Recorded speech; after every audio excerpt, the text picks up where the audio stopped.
The book is called Another Man's Wife, and it's a collection of 9 stories which in various ways explore relationships and explore the themes of love and desire and intimacy, mostly between men and women.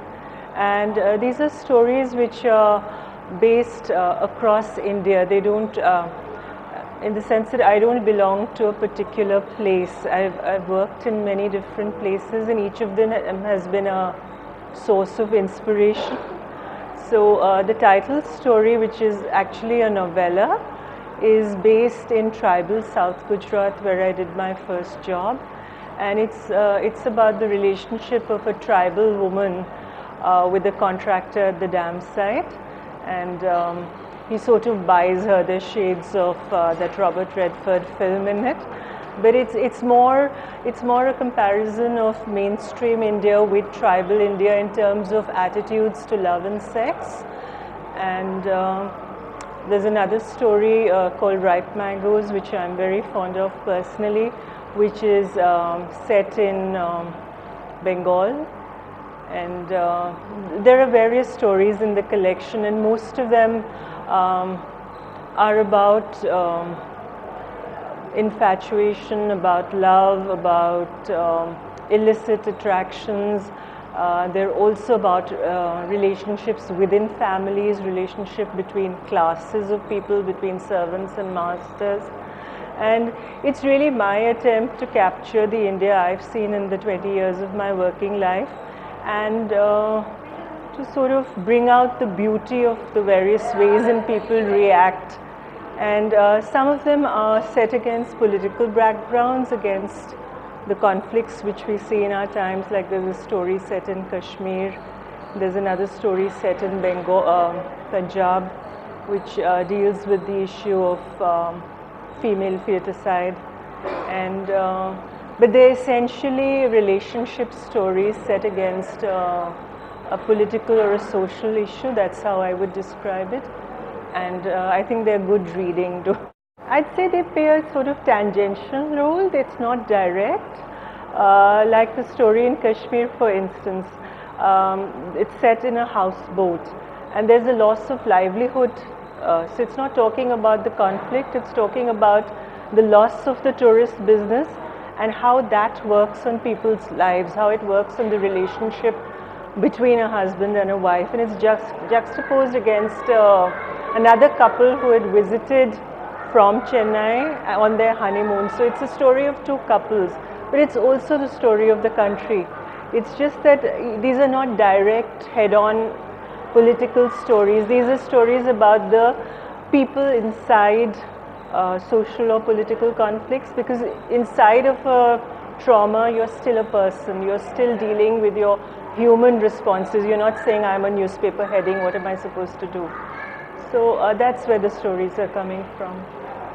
You know, there are 9 stories, and I think they sort of cut halfway. There are about 5 which are rural and 4 which are urban.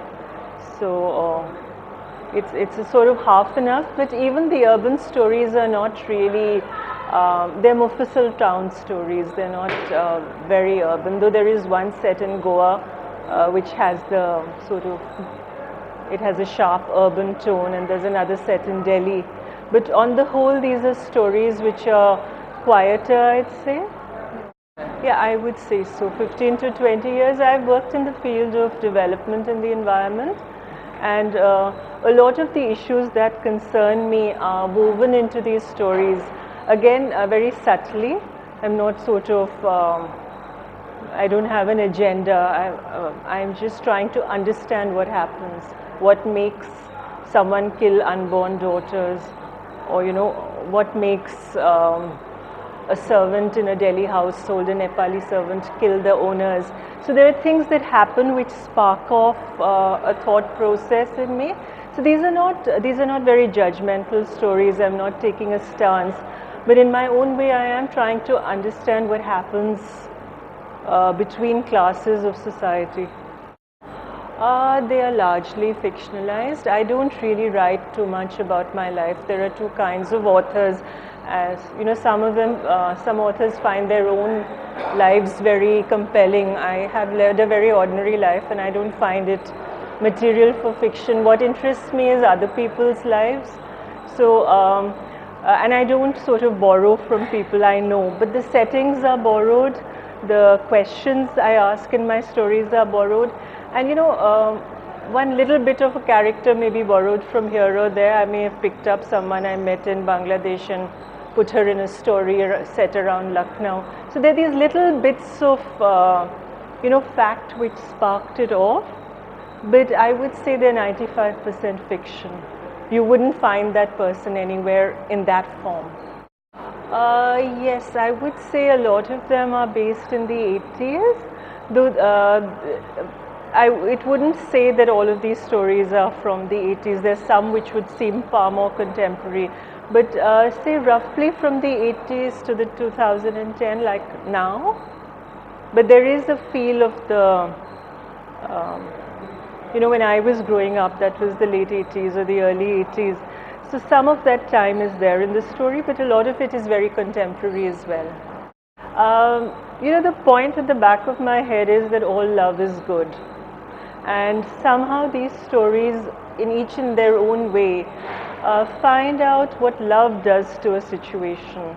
You know, so you may brand it an illicit relationship, or you may brand it as a exploitative relationship, but if you can find a way where two people connect honestly with each other in a relationship of affection or love or even just desire, it transmutes the situation. It takes it out of conflict into a situation of hope, of holding out a bit of hope for the world, because if we can love each other, I don't think we have any other problems on earth. It's just a question of who you're willing to love. Are you willing to sleep with the enemy? If you are, some of the answers will come from that. My premise is that all love is good. And if you're willing to accept that, then you see it in situations which you think are sort of distorted, or potentially situations which you don't accept as a society. But if you can look at it with a sort of affection for even the worst scumbag in your story, it changes the world. It changes the message the reader takes home. Not that I'm trying to give a message,